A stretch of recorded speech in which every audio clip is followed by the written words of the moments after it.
Bonjour et bienvenue dans cette vidéo favori du mois d'avril où on va parler de toutes ces choses qui m'ont apporté du plaisir, de la joie, du bonheur pendant le mois d'avril.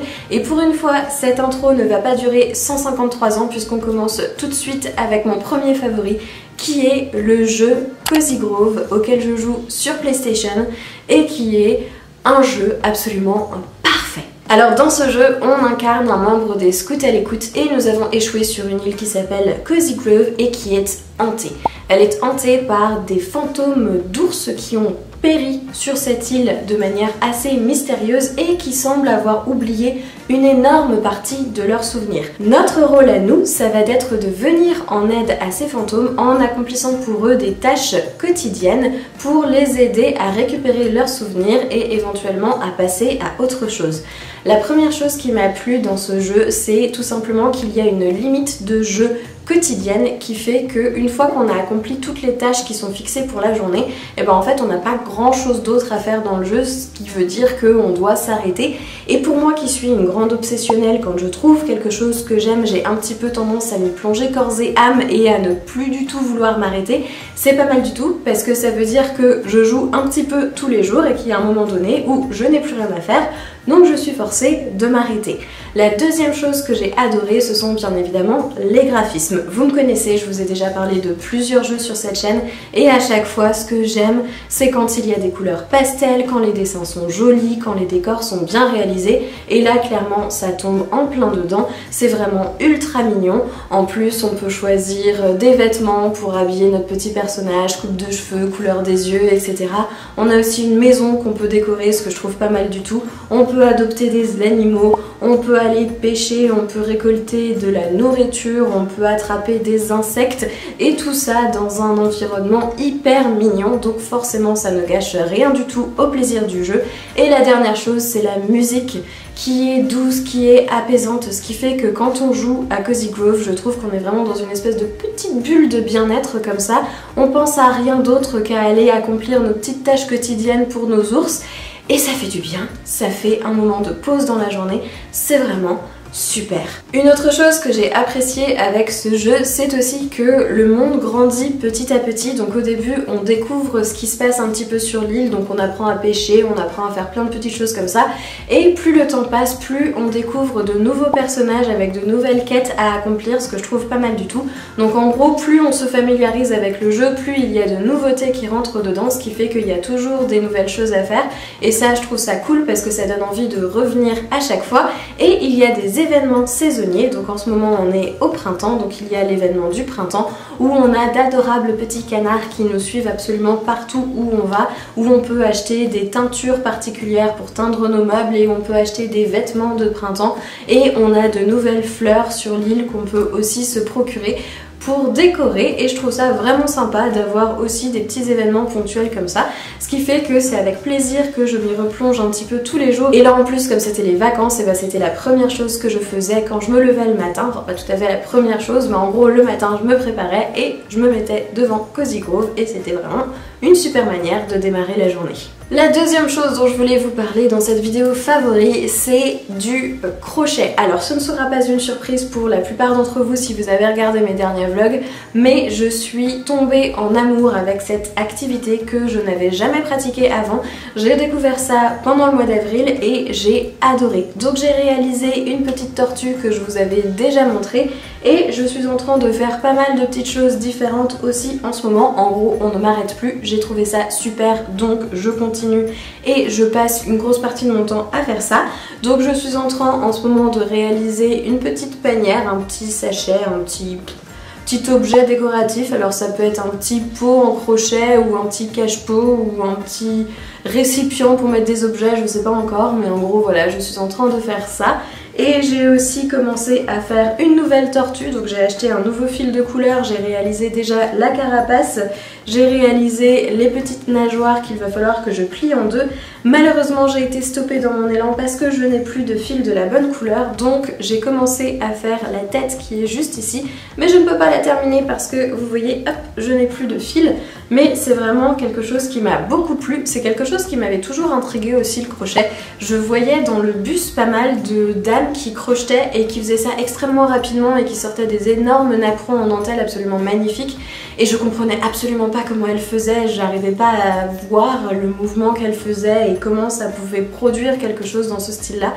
Et en fait, eh bien, depuis que je m'y suis plongée, je m'aperçois que c'est pas si compliqué que ça, comme beaucoup de choses en fait, hein. Des fois il y a des activités comme ça qui nous impressionnent où on se dit ça a l'air ultra compliqué, et en fait quand on se penche sur la question, et bah finalement on peut quand même réaliser des choses de manière assez simple, et puis il y a toujours une porte d'entrée qui fait que on débute avec des choses simples et petit à petit on complexifie. Mais jusque là ça me plaît vraiment énormément, je trouve que c'est une activité ultra relaxante, même s'il faut être un tout petit peu concentré parce que pour beaucoup de choses que je suis en train de faire il faut compter, mais ça va, ça reste quand même assez simple, je sais compter jusqu'à 15 donc a priori je m'en sors à chaque fois quand même.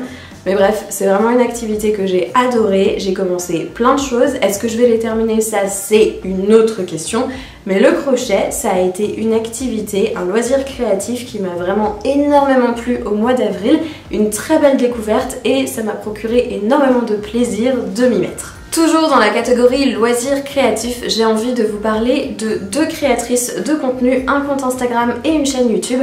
Alors la première c'est Massimi, compte Instagram dont je vous ai déjà parlé mais je voulais vraiment le remettre ici dans mes favoris parce que vraiment j'ai passé mon mois d'avril à éplucher son compte, un petit peu comme une obsédée en fait, hein. Je suis allée sur son compte et je suis remontée sur ses publications en likant absolument toutes celles que je voyais, en regardant absolument tout ce qu'elle avait fait. J'ai vraiment un côté obsessionnel parce que pour la chaîne YouTube c'était pareil, bref.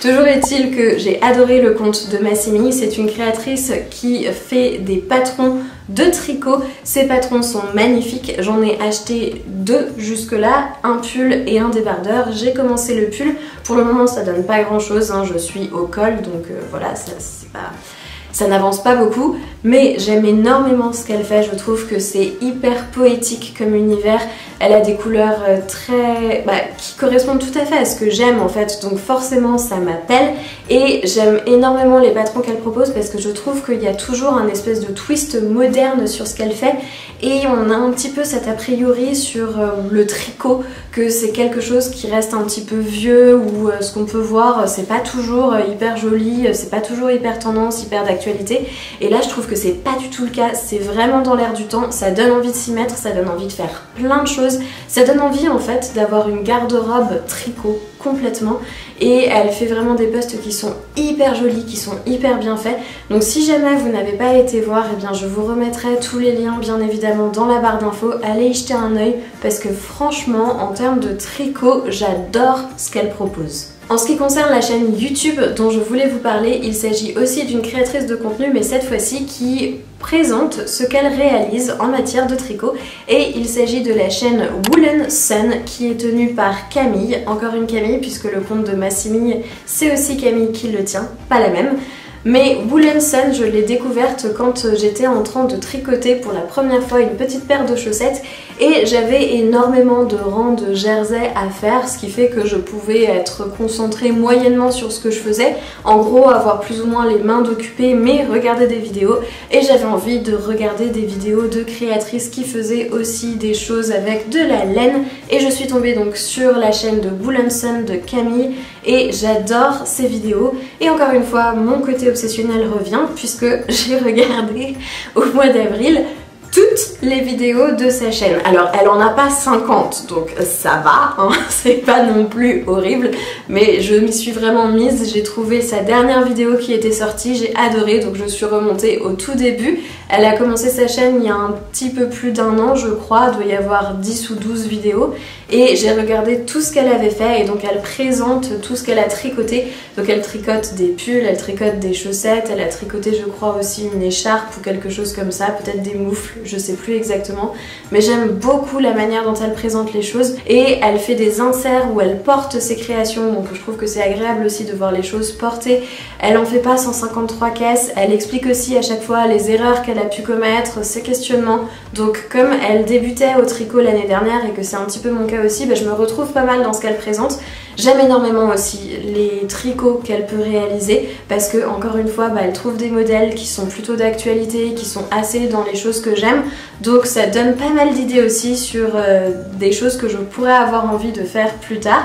Donc en gros j'ai une wishlist tricot qui s'allonge au fur et à mesure que je trouve des personnes qui correspondent un petit peu à mon univers qui en font.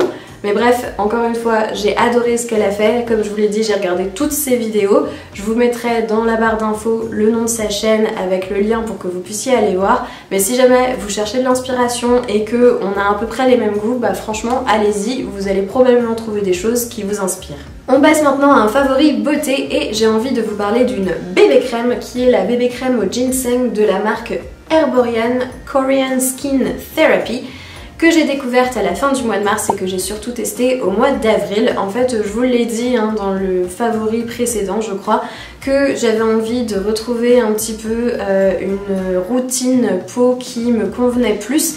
Et ces derniers mois, j'ai des petites imperfections sur le visage, ça me plaît pas, je me sens pas hyper à l'aise. Enfin, vous voyez, on peut vite développer des complexes par rapport à ça. Je pense qu'il y a pas mal de personnes qui comprennent ce que je veux dire. Et donc, j'avais envie de trouver quelque chose que je pourrais appliquer sur le visage qui permettrait d'unifier le teint, de lisser un peu tout ça, mais sans non plus faire cake en mode j'ai 3 tonnes de produits sur le visage et on voit que je porte vraiment quelque chose. Et donc je suis allée à la recherche d'un produit qui permettrait de répondre à tous ces critères. Et ma soeur m'avait dit mais franchement essaye les bébés crèmes, tu verras, ça te conviendra probablement. Et alors les dernières bébés crèmes que j'avais essayées, c'était il y a des années de ça et j'avais pas trop aimé, je trouvais que ça s'appliquait pas très bien, je trouvais que le résultat était pas ouf. Et en fait, mais alors, les choses ont tellement évolué, c'est un truc de malade. Donc quand j'ai été à Sephora pour tester un produit en demandant à la vendeuse ce qu'elle me recommandait, elle m'a recommandé ceci, elle m'en a appliqué sur le visage et j'ai été bluffée du résultat parce que vraiment, ça unifie le teint. On voit encore la peau en transparence, donc on voit encore mon grain de peau, on voit encore que j'ai des petites imperfections et tout, mais ça permet quand même de donner un résultat un peu plus net qui me convient beaucoup plus et qui... je sais pas, je me sens mieux quand j'applique ce produit, donc je suis très contente du résultat et surtout je trouve que c'est hyper facile à mettre. En gros ça s'étale au doigt, donc hop on prend une petite noisette de produit et pouf pouf comme une crème on étale ça sur le visage et voilà c'est fini. Donc je trouve que c'est super à appliquer parce que j'avais pas envie d'un truc où il m'aurait fallu 153 ans pour mettre un pinceau etc, pour faire toutes les manips et tout pour qu'il y ait un résultat qui soit à peu près correct. Là c'est pas du tout le cas, donc vraiment je trouve ça top. Et ce qui est rigolo c'est que quand j'en mets, au début mon chéri me faisait la réflexion en me disant oh t'as mis ta crème, ça se voit, c'est plus uniforme mais ça fait pas genre t'as plein de trucs sur le visage. Donc en fait on remarquait exactement la même chose, ce qui fait que j'étais très contente de mon choix parce que j'avais vraiment pas envie d'avoir un gros fond de teint sur le visage. Et donc celle-ci j'ai adoré et je sais qu'il existe aussi la CC crème, c'est celle que ma soeur utilise. Alors on s'était pas du tout concerté pour le coup sur ça, mais un jour on était toutes les deux dans la salle de bain quand on a fait un week-end ensemble et on voyait que c'était voilà celle qu'on utilisait chacune. Et donc elle avait la CC crème et donc je me dis que peut-être j'essaierai pour voir s'il y a une différence. Mais en tout cas pour un premier retour dans le monde des bébés crèmes, je trouve que celle-ci est top. Elle est ultra facile à appliquer, elle fait bien le taf qu'on lui demande. Alors je crois que c'est une vingtaine d'euros pour les 15 ml là, donc c'est pas donné non plus.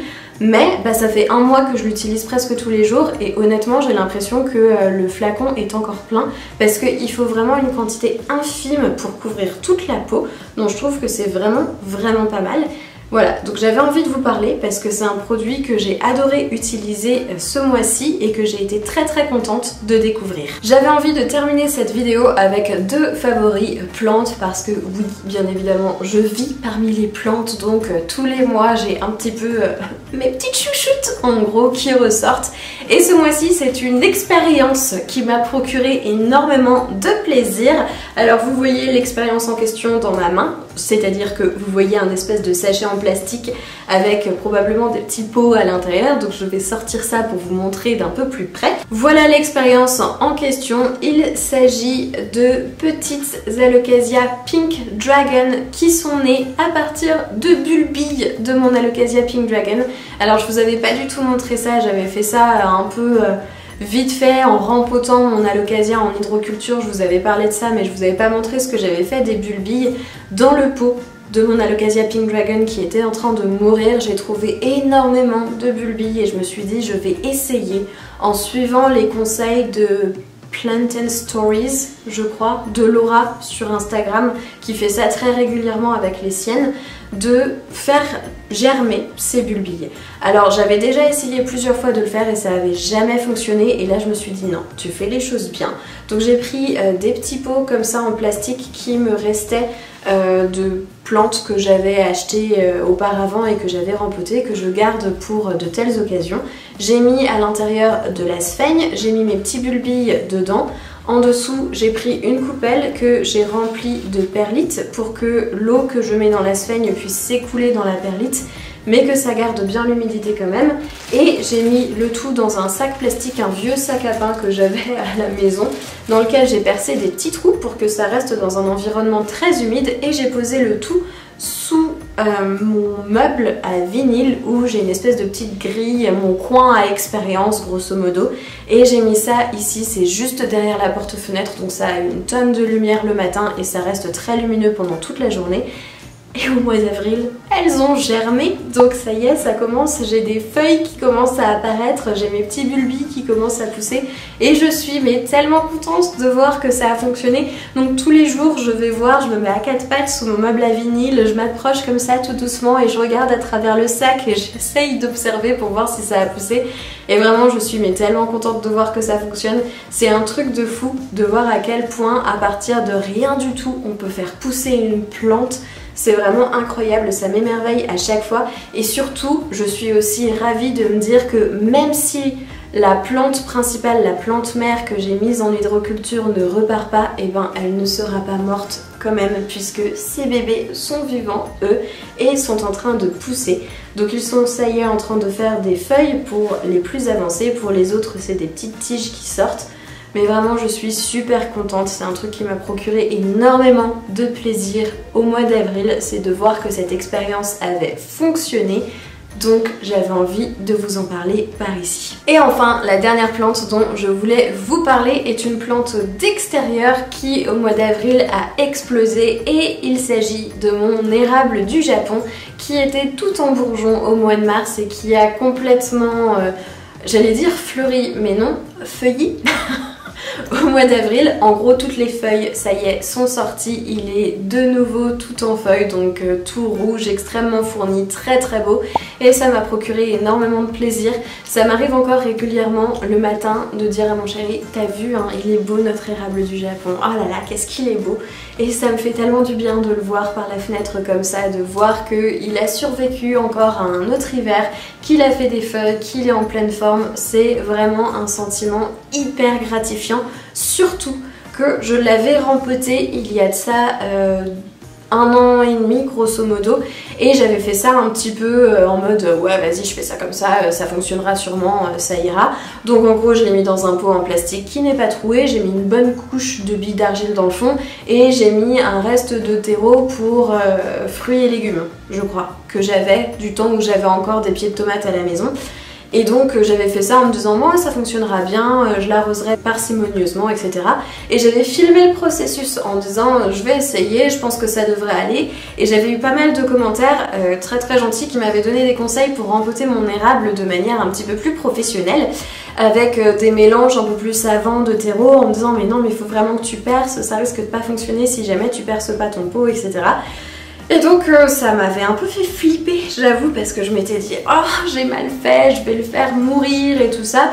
Et en même temps j'avais absolument pas le matériel pour le rempoter de nouveau et ni la patience de le faire. Donc j'avais laissé ça comme ça en me disant allez vas-y, tu suis ton instinct, tu verras si ça fonctionne et au pire ce sera une bonne leçon pour la prochaine fois.